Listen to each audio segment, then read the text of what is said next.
How are we doing? Got this.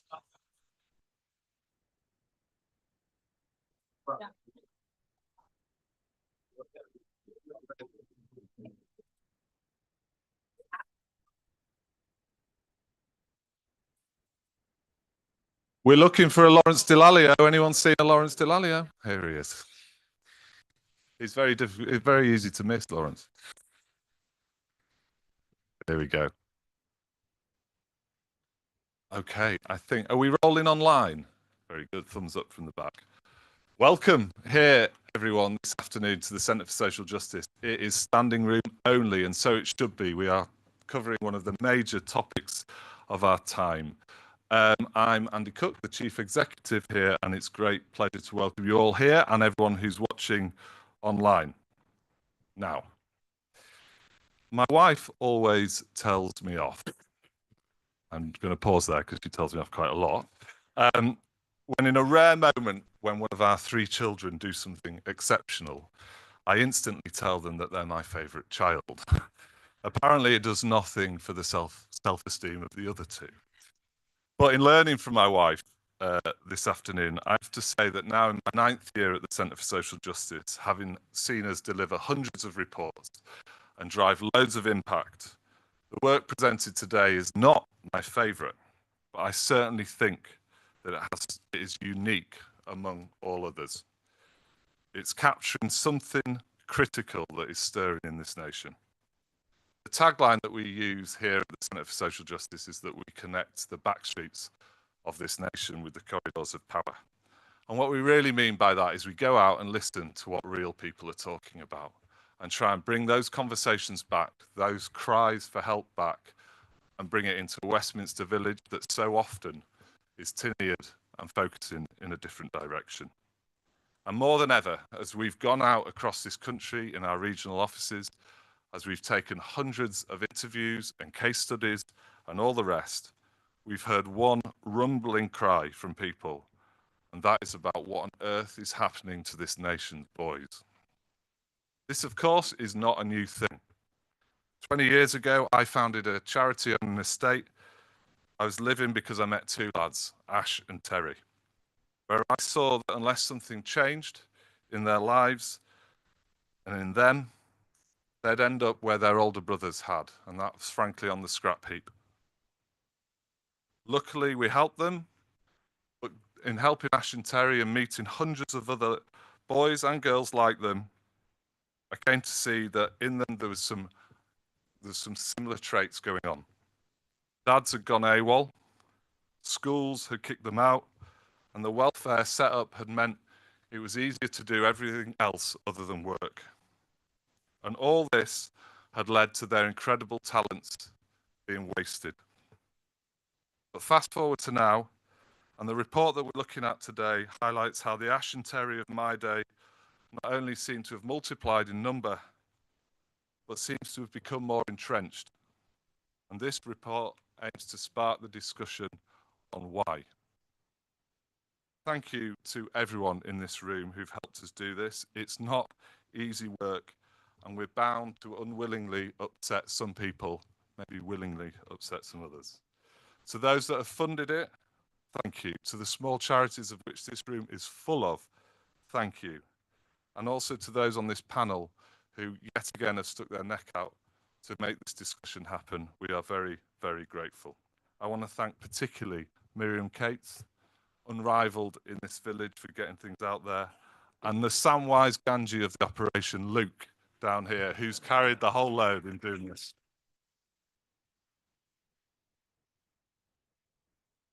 We're going to hear from Luke very shortly, and then a brave young man, Charlie, to tell his story, and then we're going to gain responses from the panel and open up for questions. And we'll have Andy Burnham joining us at 2 o'clock if his buses run on time that he's now in control of. To finish, before going over to Luke, despite us hearing, and we're about to hear some really difficult statistics, and we hear tragic stories and statistics every day at the CSJ, I want to say that this is not a council of despair. Despite the work we do, I think the CSJ is one of the most joyful places in Westminster. this place and the Mog, which is over the road. You can all join us that after. And that's because no matter the problems that we see, and we see a lot, we always meet people that are overcoming them. And this room is full of those people. And you're who we take inspiration from. So this is about opening up a discussion. The paper is, we're going to do loads more papers on this after where we're looking for ideas, and we need you more than ever. That's it from me for now. Luke, up to you.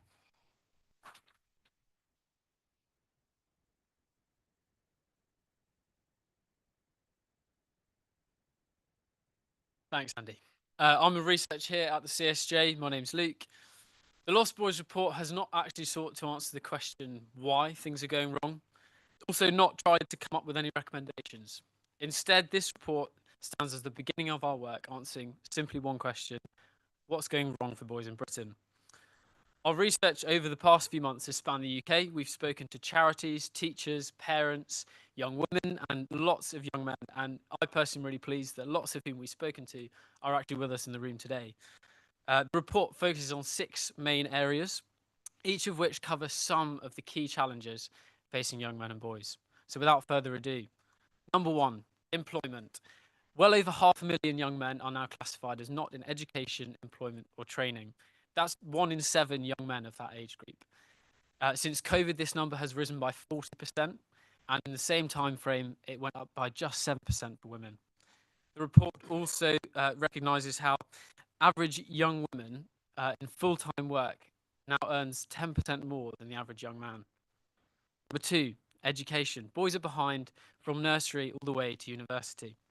One of this government's milestones is to have 75% of kids school ready. Currently, the girls are passing at rates of 75%, but it's the boys who are behind on just 60.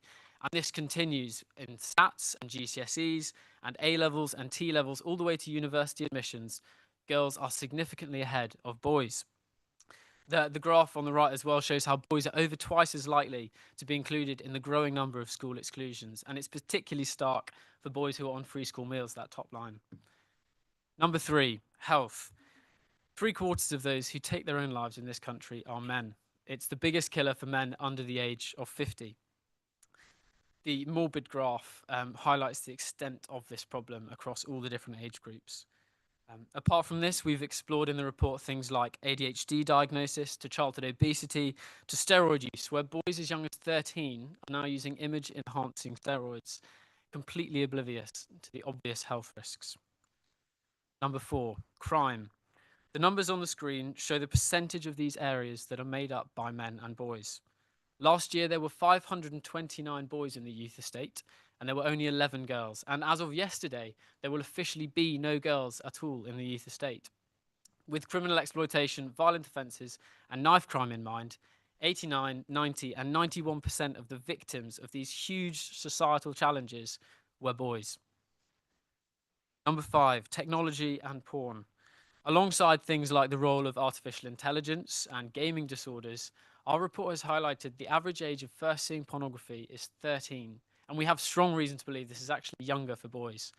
And this goes alongside studies which show that 88% of all pornographic videos contain aggression and abuse, and 96% of the time, the women, who were almost always the targets of this aggression, expressed pleasure at the abuse.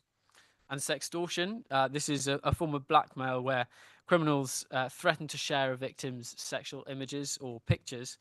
91% of those who were targeted were boys, and the average age of these boys was somewhere between 14 and 17. In the first 6 months of 2023, rates of sextortion increased by 250% than the entire year beforehand. And 6, families and fatherlessness.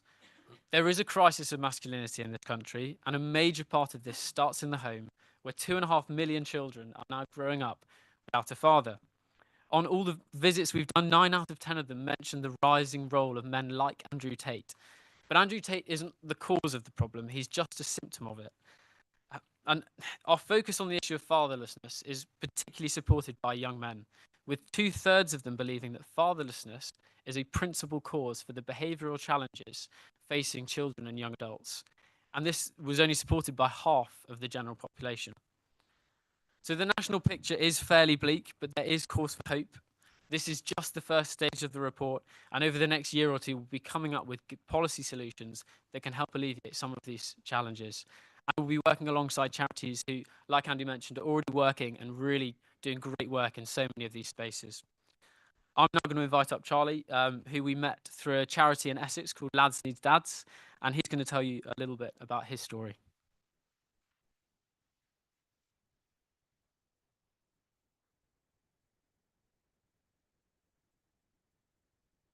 Okay. Thank you, Luke. I'm just here to talk a little bit about me today.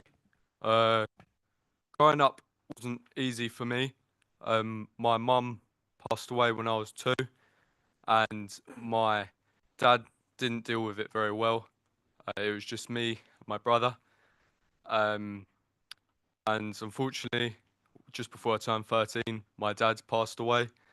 Um, and it was a really hard time for me. I felt quite lost and isolated, having no males in my life to kind of support me in that role. So I felt, well, quite isolated, and I didn't really see a way out. My mental health started to decline. I didn't see a reason for me to be standing up anymore to kind of carry on, and I was struggling a lot. And then, luckily, just at the right time, Sonia and Lasney's dads came in, and yeah, they helped me get through it all. And I think without them today, I think I wouldn't be standing here. Um, it was quite tough, not just at the start, but throughout. It didn't get better overnight. I think that without that support, like I said, I wouldn't be here, and I just feel bad for everyone else in the country who just isn't able to get that support. I find it myself quite hard to imagine what they must be going through without such support in their lives. Um, and I think it's an issue that goes under the radar in a lot of cases. It's a recurring issue, but not brung up, which is strange because we see it everywhere. It's the link between so many other problems in our society, and I think with more awareness and support for young boys, I think we'll really be heading in the right direction. Uh, and not just me, but so many other boys that I know that went through the program with me. They've gone the other direction with their lives in a good way. I've seen people who maybe would end up quite violent or whatever wrong way you can imagine. I've seen them go the other way, and I think it wasn't until a year or two ago when I looked back at my time with Lasley's dads and I realised the support that I've got, and I think that is when I knew that I had to help as well, that I need this what I wanted to do, and now I'm now mentoring at Lasley's dads, helping out young boys, and it's it's amazing to see what they're like and how I can help them progress through as well. I mean, when I was at Lasley's dad's, we done a cooking evening for for mums and carers, and I saw it as a bit of fun, bit of cooking, even though I was no good at it. Um, and then just towards the end of last year, I was then helping out the younger lads with other mentors do the cooking, and I still wasn't any good at it. Um, but the real thing that caught me was being on the other side of that and seeing the mums' reactions, which I hadn't noticed when I was younger. Um, I saw how grateful they were in their eyes, and the lads, the connection there really makes it all worth it. And I think that needs to be seen everywhere, really. And yeah, that's all I've got to say. Thank you.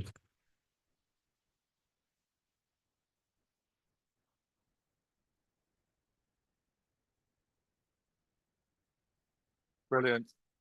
Well done, mate. Absolutely. This is why there's great hope out there. People like you. Fantastic, Charlie. Right. We're going to go to our esteemed panel for some reflections, and then we're going to go out and ask for you guys to have any questions, etc. Sonia, you set up Lads. This is your chance to absolutely show what an incredible thing you've done, which is an incredible thing.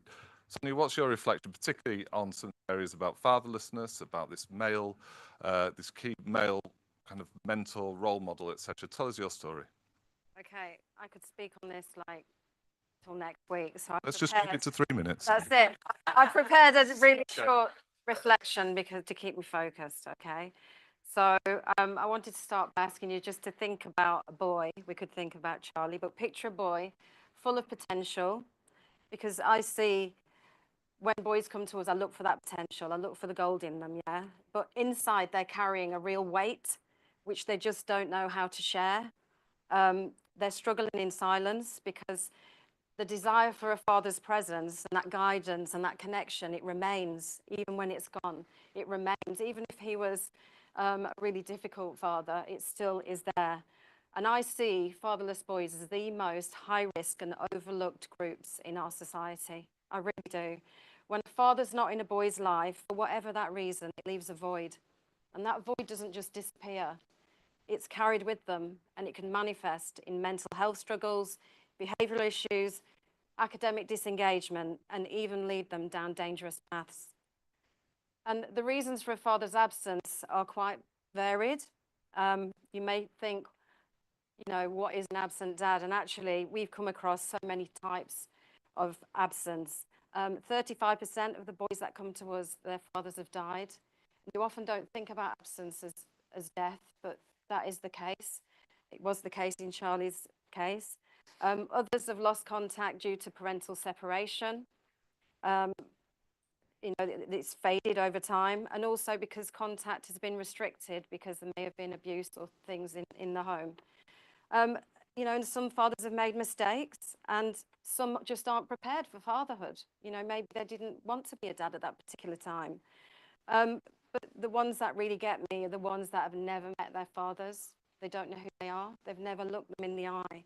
And they have that ache inside them that doesn't get expressed maybe in the way they'd like. It's quite a deep issue for me, this, because, you know, these are real lives we're talking about, these young men. They're not just statistics, are they? They're real people. And what I've found is even when the fathers have let them down and there's been pain, there's that longing, you know, that gets pushed downwards. And they often don't talk to their mums about it. They don't want to burden their mums with the fact they might miss their dad. What if dad, you know, didn't behave well and he left under bad circumstances, but they feel disloyal almost bringing it up. And those feelings get pushed down, and it impacts, you know, it impacts their mental health. Usually it can play out in the classroom, play out in the home, and in the criminal justice system. But I'm coming on to the positive bit now. It doesn't have to be this way. With early intervention, we can change the trajectory of these boys' lives. We can equip them with emotional literacy, which is a big key thing that we implement very early on, positive male role models, and the support that they desperately need. We can help them understand their struggles, and we can help schools and equip them to give them the tools they need to engage these young men before they become a statistic. So a father's absence, it leaves a void, but it doesn't have to define a boy's future. With the right support, guidance, and role models, we can help them find their strength, their direction, and their place in the world, because no boy should be left to navigate that journey alone.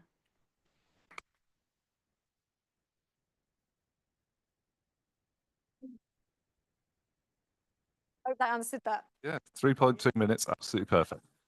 Good. Wonderful, thank you, Sonia. Lawrence, many of us men here would look at you and say you're the ultimate of a male. World Cup winner.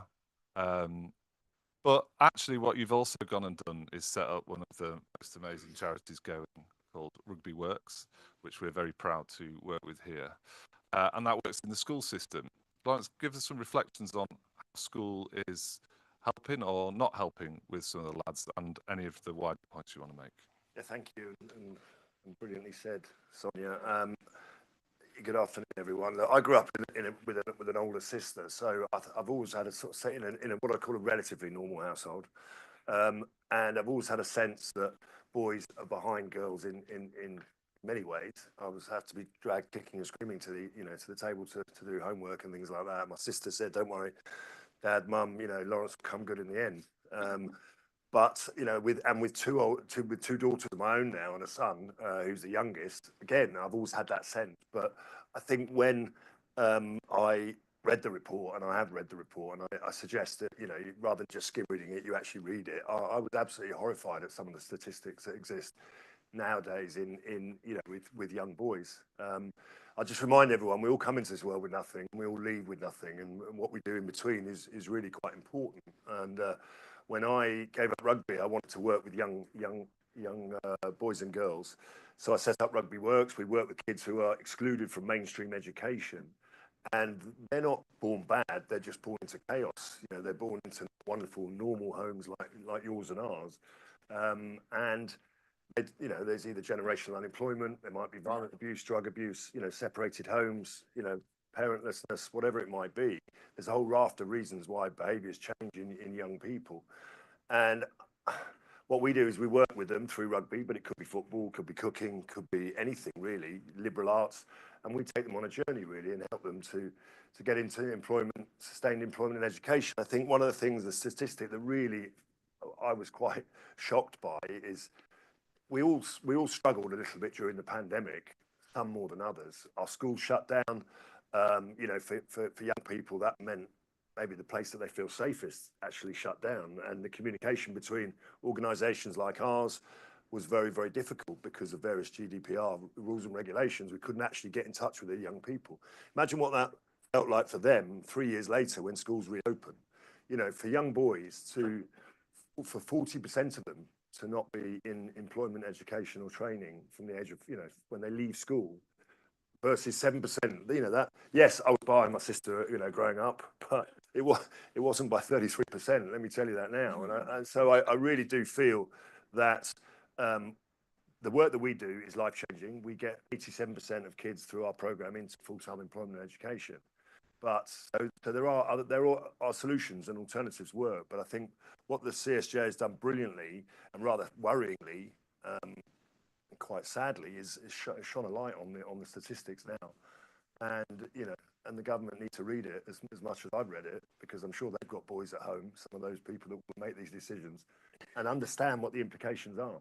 So today is about highlighting the problems that exist, and we'll get onto the solutions later on in the summer. Thank you, Lawrence.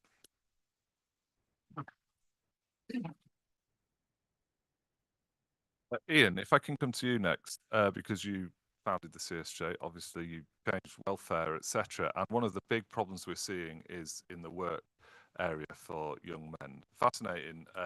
The average age of a bricklayer now is 52. The average age of, I think, a welder is 48. There's this gap emerged between what was traditionally kind of masculine roles and those filling it. Ian, do you want to give your reflections on the report and take us into some of the workless area? Well, I think this report is excellent. I think also that 16 years ago, about 4 years after we'd set up the CSJ, we did a report called Breakdown and Breakthrough Britain. And there was one section in there on family. There's another section on drugs and worklessness. And the very interesting thing about this is all these figures here were in that report. They're just a lot worse now. So what we could see back 16 years ago was all these problems about boys getting lost during the process in the system were already pretty bad. And when I was in charge of DWP, it's quite interesting. I used to go around and look at all the job centres, talk to all the people there. And they would say to me endlessly, because there were a lot of women working in the DWP, quite rightly, they're job advisors. But they would say you could always see the bloke that came in, who would come in because they were at work. And then they would come and sit down. And then we'd say, right, great to see you, all the rest of it. Can we just fill this form in so that we get all your detail? And when we turned away, we looked back, he'd gone. And the reason he had gone was because he was literate, because his school completely failed him. And he'd left school early, very, very early, probably around about the age of 10 or 12, maybe 14. So reading a form and then filling it in was something he simply couldn't do. And because he couldn't do it, he therefore couldn't get involved in the jobs market, because everything needed his ability to be able to read and write. So he was shunted off into casual work, or ultimately criminal work. And those are the jobs that were available for him. And it was fascinating to watch that. And then you look at schools, this is the other bit too. And the one thing I've noticed over the time that I've been in Parliament, visiting schools endlessly, is you will see that there are fewer and fewer of them have male teachers in them. Almost, if I go to a primary school today, I mean, if there's a male teacher in there, they hang on like gold dust to him because the boys got a role model in there. Many of them are coming from homes, as in this report, where they don't see a male role model who's doing positive work or inspiring them. And now go to secondary schools, and that drift is happening very similar. That's not to criticize in any way female teachers teaching, doing fantastic jobs. But for quite often, what you'll find now is that loss of a role model is accentuated through the rest of the pathways in their lives. And so dealing with this isn't a knee-jerk process, and we come back to that later. It is understanding how little we've cared about this point. Prisons. I've added gambling to this note. If you look at who are the targets for the gambling industry to get them hooked on gambling late at night, it's boys. They try to bring every rule in, then they get them when they're young men. Women are not their target. It's the different way in which boys see things and men see things that is really the way they can get into them hooking. So all of this report's fantastic. I say to the government, and I'll say more about that if you want later on, the reality is you can look to save money on welfare, but if all you're going to do is cut welfare and not reform the changes and all the failures that came out of the lockdown, then you will end up ballooning again within 2 to 3 years, because you won't have got to the root of the problem. And the root of the problem is too many young boys and young men are lost because the system didn't care and we didn't really bother. Thank you.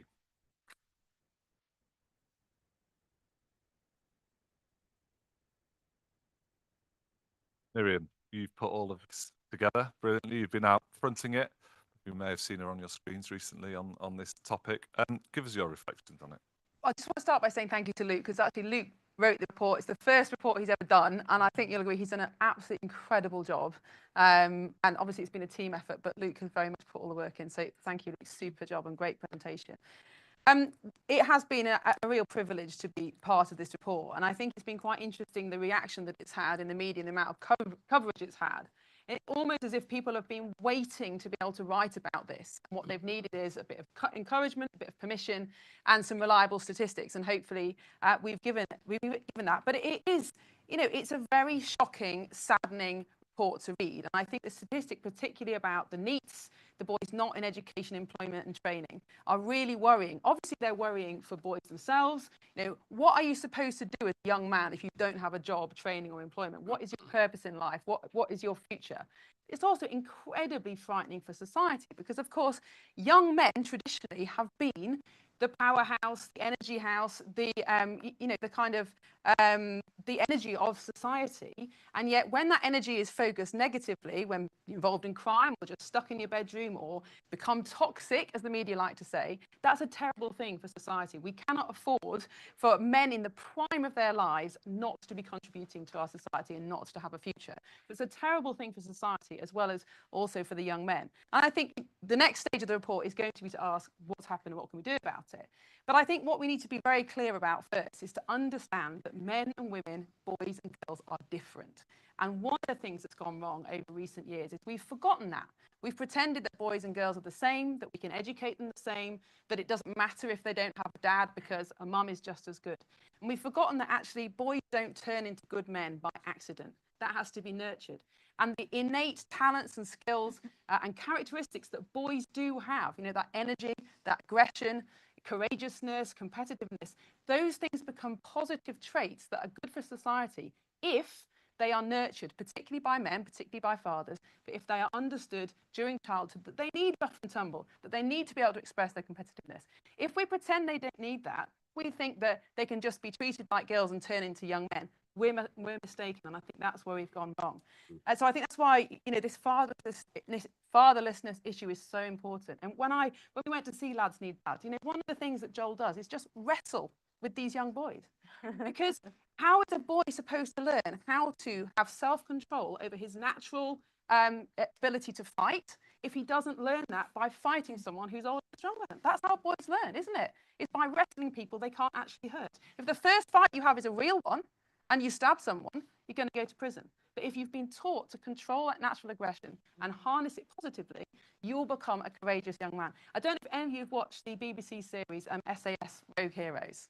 Have you seen that? That's what men can do. That's all of it's good, but that's what men can do. And that's what we need to be able to say that men are good for. Final point, just was on BBC Politics Live earlier. The panel couldn't bring themselves to say that boys and girls were different and what was good about boys. And I think that's what we have to rediscover. What is especially good about boys? What is especially great about young men? And then how can we nurture that? Thank you, Miriam.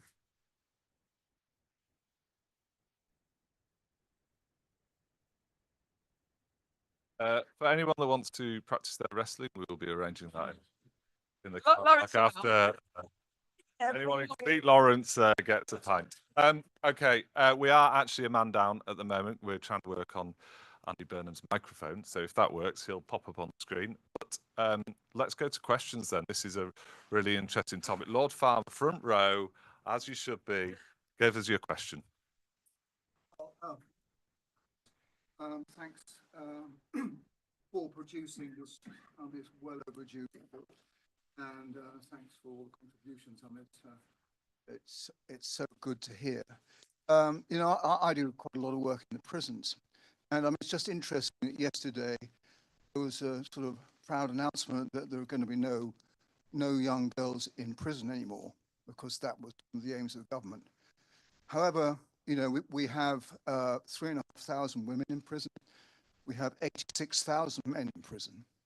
And there is a cultural double standards about how we look at men and how we look at women. The women are seen as victims. The men are seen by and large as perpetrators, abusers, aggressors, etc. And I think that's where this report and all of what we're doing here needs to get into the media and start changing that culture to say that actually 25% of the men in prison have been in care. How many haven't had fathers? You know, you can start with the prison. So they're a great place. They're a captive audience. You can use them and publicize it. So it's that cultural double standards that I would recommend that we actually look at. Who are the real victims? And the fact is, both of them are men and women. Thank you. Any response to that, Miriam? Did we go into prison? I mean, yeah, I mean, completely agree. I suppose it's a historical fact that young men have always been more likely to end up committing crime. You know, that is unfortunately what happens when testosterone is fueled in an unhealthy rather than a healthy direction. But yeah, certainly the kind of perpetrator-victim narrative really needs to be looked at. And I think particularly one of the areas we're looking at is pornography. And, you know, some shocking statistics about how many young women, 40% of young women have been choked during sex. But that's what's seen as the norm on pornography, and that's what boys see age 11 or 12. So you can't say that an 11-year-old boy, having seen that, is a perpetrator. He's a victim of the narrative that he's being shown. So I think we do need to reframe this. But I think, you know, those statistics just prove how much boys need their energies channeling in a positive way to learn self-discipline, to learn to be an asset to society. Because if they're not taught that and they're not disciplined, then, you know, that's what happens.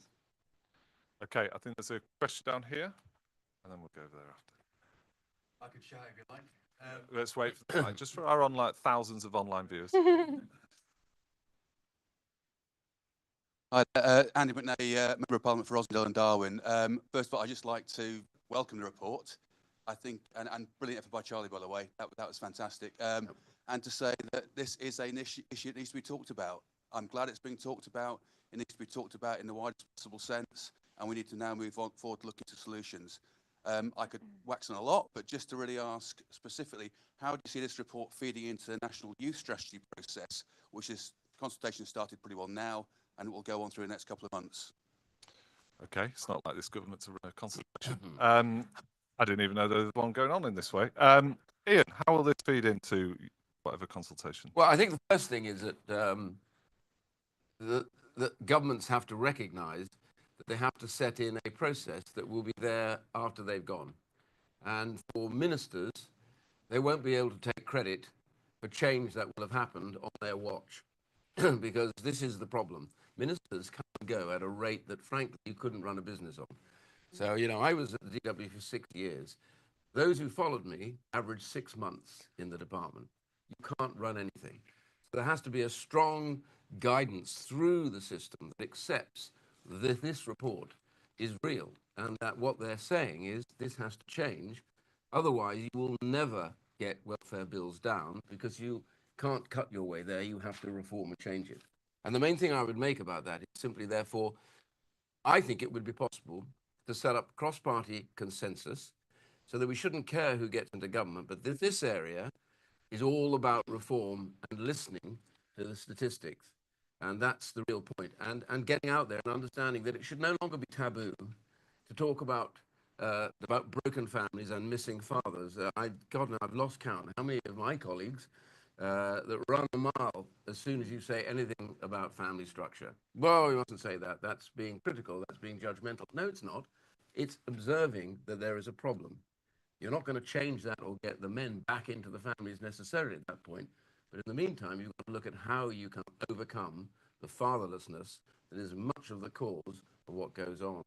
And if you look at the boys in the gangs, the reason why gangs have accelerated to the degree, because many of these boys in dysfunctional backgrounds are looking for father figures, role models. They happen on the wrong one, which is a gangster who runs the gang. It's a family, and it's a family that they suddenly feel part of. So you need to shift that to the positive role models. And I'm very happy to work with anybody on this to start this process of cross-party consensus. But please, let's get off the issue that there are taboo areas that we can't talk about because they embarrass us and we get attacked for them by certain people that will never believe a word of this. Speaking of cross-party consensus, Mr. Burnham is joining us live, our very favourite mayor. I mean, we don't know that many, but you are the best one.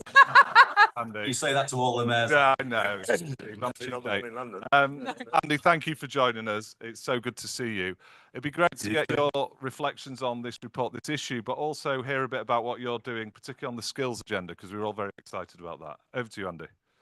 Yeah, thanks, Andy. It's a characteristically brave report, powerful report, as Miriam and others have said in the last few contributions from the Centre for Social Justice. And as Ian knows, I've always supported the Centre because it is about seeking political consensus on social disadvantage, isn't it? So, you know, proud to be with you all today supporting it. Good to see you, Lawrence, not seen you for a while. But, you know, I can already pick up in the room, there's, you know, a huge degree of buy-in, isn't there, to what we're discussing here, and rightly so. Miriam mentioned the NEAT figure, so let me come back to it, because if you want to put a number on the lost boys, it's big, isn't it? 15% of 16 to 24-year-olds not in education, employment or training. They were the last figures that came out last year. And in the North, we know it's higher than that. So, you know, massive, massive problem. I want to just turn, if I could, Andy, to some of the more structural causes of the high degree of alienation that some young men feel. I think it's a product of national policy under all governments, by the way, permanent policy. I'm not talking about any political direction that has led to the neglect of some people and some places. So let me take the place part of that first. The allocation of public investment has not been even across the UK. The Green Book has seen to that. So you have large parts of the Midlands and the North where people feel they're living in a place that doesn't offer opportunity. It speaks to neglect, and levelling up was an initiative to get after that. There's been many over the years, but that is still the reality. Britain is a very unequal place if you look at it. Second reason, and this compounds it, is under all governments, we've had an education system built around the university route. Yep. And that has led to large numbers of teenage boys reaching their middle teenage years, year 10, feeling that the system is disinvesting from them and isn't interested in them.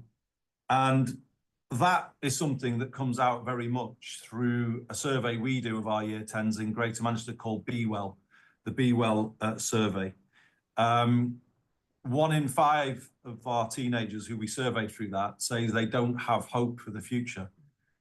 Now, life was hard, wasn't it, in the 70s and 80s when many of us were growing up, but people had hope. I think this is a more modern phenomenon, that there are young people growing up and cannot have a sense of hope at that age. The latest Be Well survey, which isn't fully published yet, but I can just share one of the findings from it. A third of young people in Greater Manchester of that age saying they also don't have anyone to talk to. So if you combine a school system that isn't giving them that kind of sense of excitement and aspiration, and and nobody in their life close to them that can play that role, then you can see why we do have a real issue with the Lost Boys, as the report says. And congratulations to everyone who's been part in your team, Andy, in developing it. So the question is, what do we do about that? And let me just talk about the education side of it. There's lots more I could say about public investment and infrastructure, but I won't. I'll just deal with the education system side of it. We need an education system that's built on true parity between academic and technical, with a reformed curriculum, which is very much about the modern world. And I would even say a radically reformed curriculum. Our first go at this, Andy, as you know, is something called the Greater Manchester Baccalaureate, the MBAC, which is all about 2 equal routes at 14, and critically is linked to real opportunities in the Greater Manchester economy. We've developed a tool that allows young people here to look at our 7 priority sectors and find real jobs being advertised now and the salaries of those jobs, so they can start to see something to aim towards. And here we are fans of a reform of the last government, believe it or not, the T-level reform. Pleased to hear that, Miriam. We see in the T-level reform something that can speak to that parity, A-level, T-level.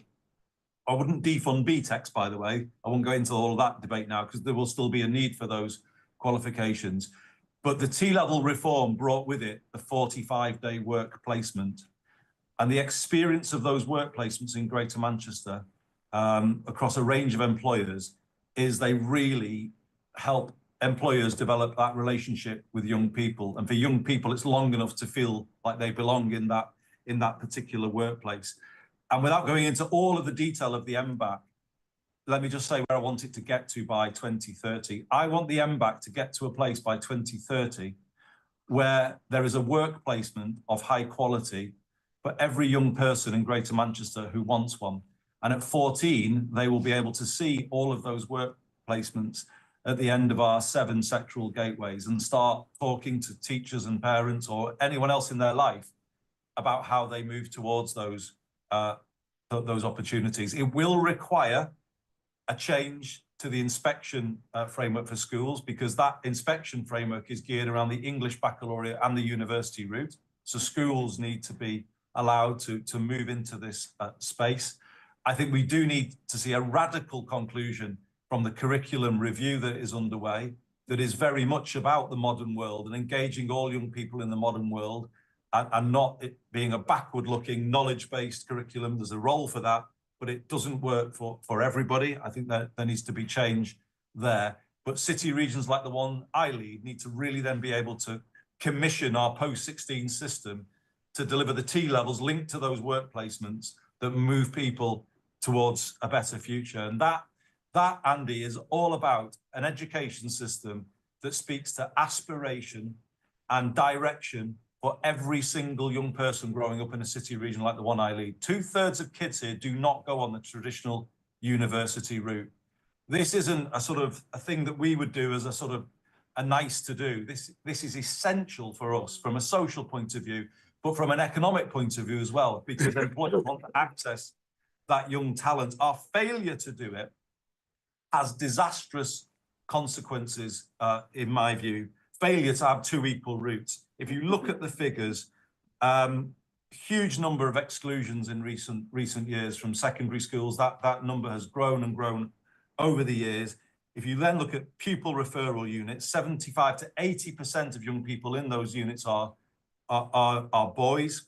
I don't believe we should have pupil referral units in the form that we've got them, because they just become a kind of next step to young people heading in a direction towards antisocial behaviour, even crime. The prison population, 96% male, 7 in 10 excluded from school. That's where it all starts. You can reach every young person, particularly in those middle teenage years. We are failing to do so. Therefore, we shouldn't be surprised at some of the outcomes that we are seeing. And my vision finally is to say this: if you come to our city now, people who've not been in recent times, you might be surprised at what you find, because what you find is a dynamic city that is changing quite dramatically. The skyline of Manchester speaks to huge change since the Manchester of the 80s and 70s when I was growing up. This is a vibrant place today. The problem is this: for the kids in the 10 boroughs around looking at that city centre,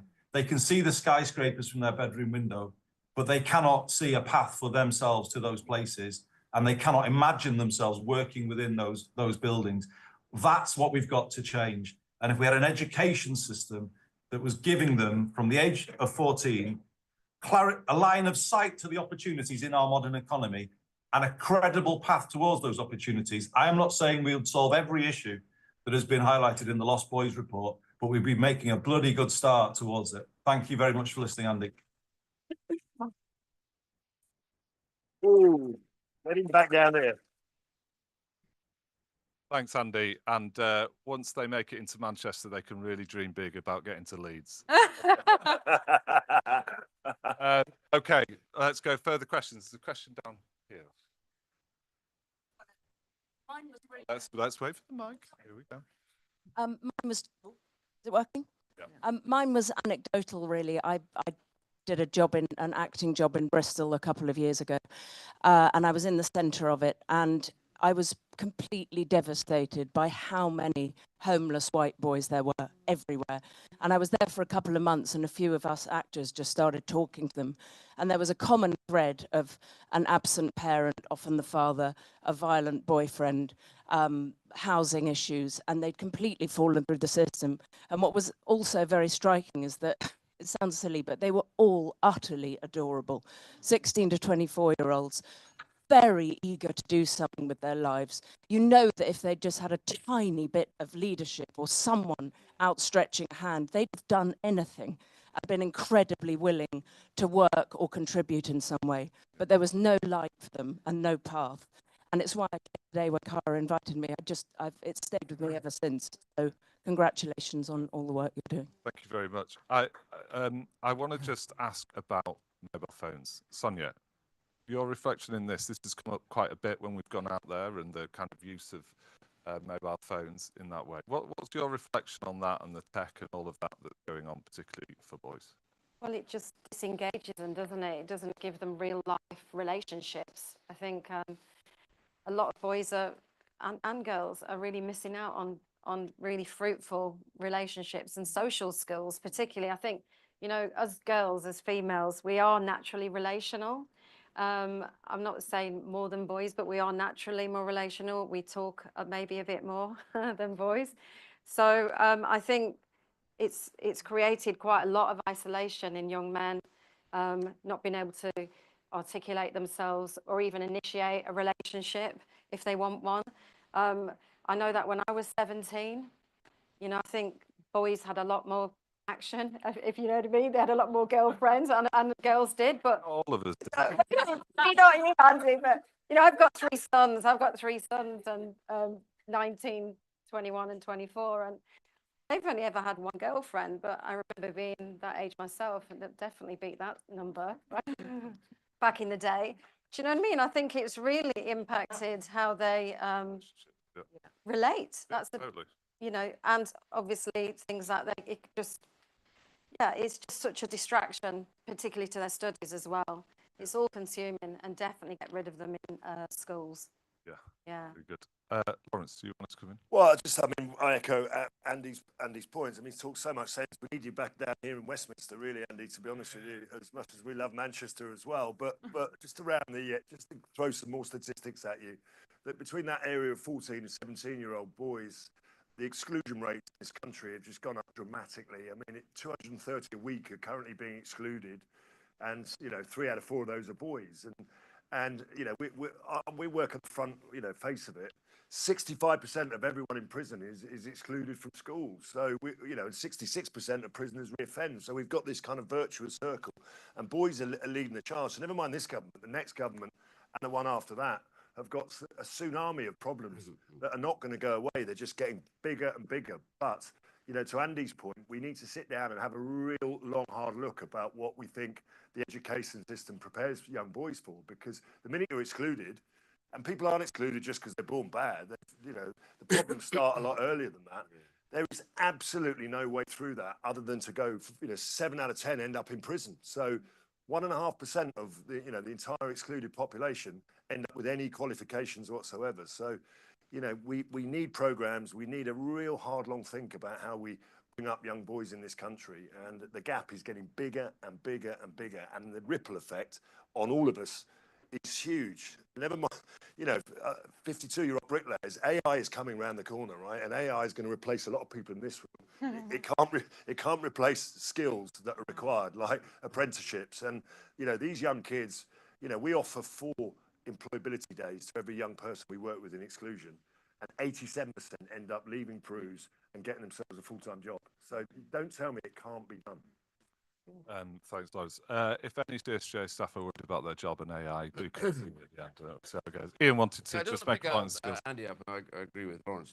The reality is other countries do it better than us. We know that. So I don't know if you've had a chance to visit Holland, for example, which I always think had the best education system. The way they organize their education system is in the schools, they have 2 routes through.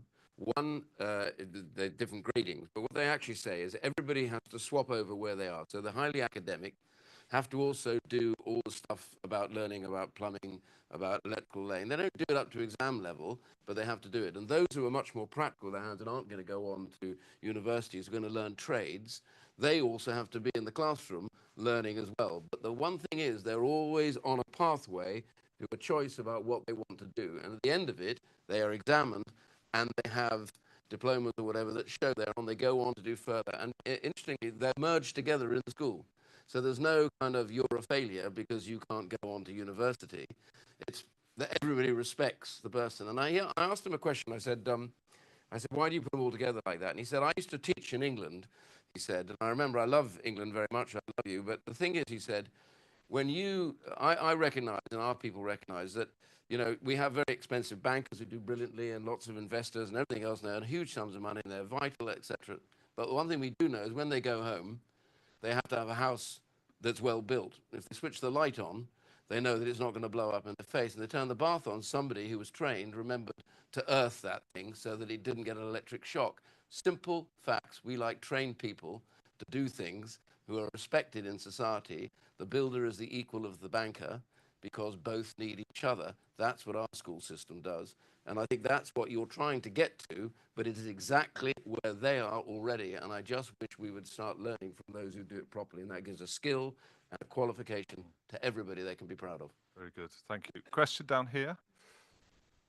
Thanks very much. It's Max Kennex at the Times. Andy, you mentioned the MBAC using the full ambition and power of evolution.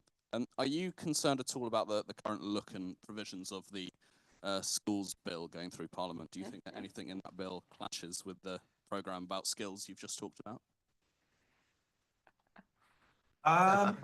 Thank you. I'm not sure I'll dive into that Westminster controversy, but I will say something more broadly about where education has been in all of my time in Westminster politics.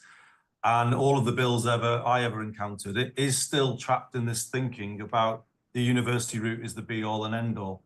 And it's that we've got to break out of. And I agree very much with what Ian just said, and also what Lawrence said before him. You know, the statistics are right there in front of us, and it won't be school structures so much that change this. It's about culture change, isn't it? And valuing all young people equally. And yes, Ian, I absolutely agree. Right, you know, it's not two rigid paths, academic and technical. It is about crossover, isn't it? And people may be switching from one to the other, but it's about speaking differently to young people as they are growing up, and believing it when we say these are equal routes. We need all of these things. That point Ian just spoke to. We haven't believed that in this country. There has been a snobbery in education for as long as I've been alive, that some things are better than others. And they're not, is the truth. You can go now on a technical path in Greater Manchester to a degree apprenticeship, a level 6 qualification, and you can get there without the debt. And that, to many young people here, would actually be a superior option to take. So we have to change this. No bill in Parliament is necessarily going to do that. If it had parity at the heart of it, it might begin to change the conversation. But that, for me, is the biggest issue we have. And I'm not talking about the politicians, but I am talking about a culture that still exists within the Department for Education.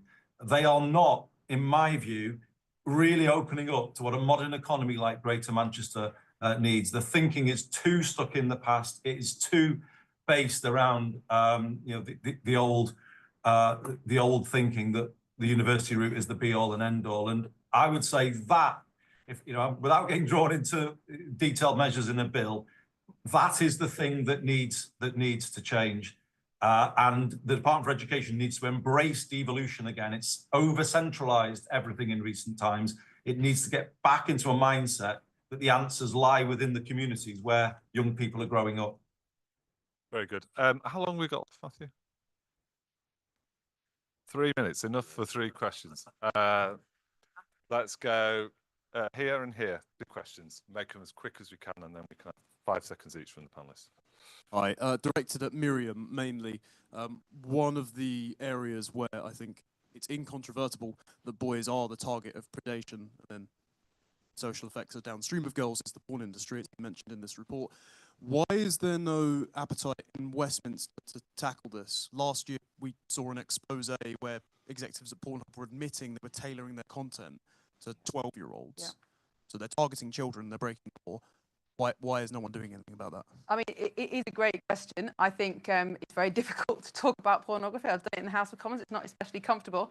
It's also more difficult for men to talk about, obviously. There is actually the porn review that's just been published last week that was commissioned by the last government. It's actually got some very, very, I think, good suggestions about how to tackle this. But you're absolutely right. I think that, you know, Westminster just does not understand quite how destructive pornography is. And think back to the kind of porno magazines that might have been around when some of us in this room were growing up. What's online now, there's absolutely no resemblance to that at all. It's almost entirely violent. You know, Pornhub's been called a crime scene. It is videos of actual rapes and actual violence. And I think the idea that this is what our children, particularly our young men, are being brought up on, and the impact that that has in terms of what they think is normal, what they think is normal sexual behaviour, what they think women actually want, the downstream effects of that in terms of relationship formation, marriage, children, family are going to be absolutely catastrophic. And I think the other thing is that the conservative side of politics particularly is allergic to is the idea of banning anything. And yet really, you know, pornography is so destructive to children. What's the alternative? You know, we've banned alcohol for under 18s, banned cigarettes for blooming everybody. You know, we don't let 17-year-olds drive a car because we recognise there's a difference between adults and children. And we don't give children freedom. That's the whole point, because they are not developmentally able to exercise it in a way that keeps them safe. So I think the only answer is to actually stop children from watching pornography. You're never going to stop 100% of children from watching pornography. You absolutely can stop 9-year-olds accidentally finding it on an iPad. And I think that's what we've got to do. But it's hard to talk about. And I think that's why nothing's been done. Okay, thank you. Very last question. From the Sun. I was just interested in something that was one of the slides mentioned in the report, and that is that the use of AI chatbots is particularly prevalent with young men. And, you know, that it's said that AI can actually be quite horrible to people if it's used as a therapy service. Can we actually do anything about it? Because surely that's just an issue that is going to become more widen as the technology picks up. I just wanted to hear what your thoughts were on this. Probably best for you to take that one, Miriam. Yeah, well, I think it's frightening. I can't remember, Luke, the statistic of how many young men has actually engaged with an AI girlfriend, but was it 40%? Anyway, it's in the report somewhere. But I think it's again one of these things where the kind of Westminster liberal tendency is to say, "Oh, we can solve this with education." Just don't. I think we idolise education too much. Actually, children just aren't developmentally able to engage safely with AI, with pornography, with social media. And actually, the answer is to just say this kind of technology, that the internet in your pocket, is not safe for children, and good luck using it when you're over 18, to be honest. But it's not suitable for children, and we just need to stop kids having smartphones, because if you don't have that device in your pocket 24 hours a day, there's a limit to what you can do on a family computer. And I think that's where it's got so dangerous. Again, unlike other countries in the world, we've become very resistant to talk about the idea of preventing children from having certain freedoms. But I think that's wrong. I think we just need to recognise that adults and children are different, just like boys and girls are different. These are things that have been known for hundreds of years. We seem to have conveniently forgotten in the last 20, but we just need to rediscover it again. Very good. Okay, that draws it to a close, but I just want to give thank you to all the panelists. I want to just give Ian the chance to say a few final words. Well, I'm picking up. I want to thank Andy, Charlie as well, and the CSJ for braving this again for the second time round and coming up with the figures that should startle us and worry us. Particularly in Westminster, I agree with Andy on that. Westminster has got to look now about giving people who know what to do greater responsibility for taking it on. This report, though, should serve as a screaming signal to my colleagues in Westminster that we have successfully managed to ignore this single problem that is staring us in the face. And I have to say thank you to the CSJ. I know I'm involved with the CSJ as chairman, but I want to particularly thank Andy because it's bold leadership that has got us to this place. And thank you very much indeed, and the whole of the CSJ.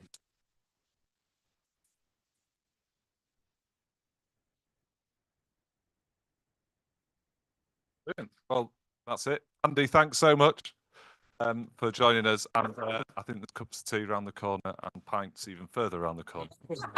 Thank you very much. Well done.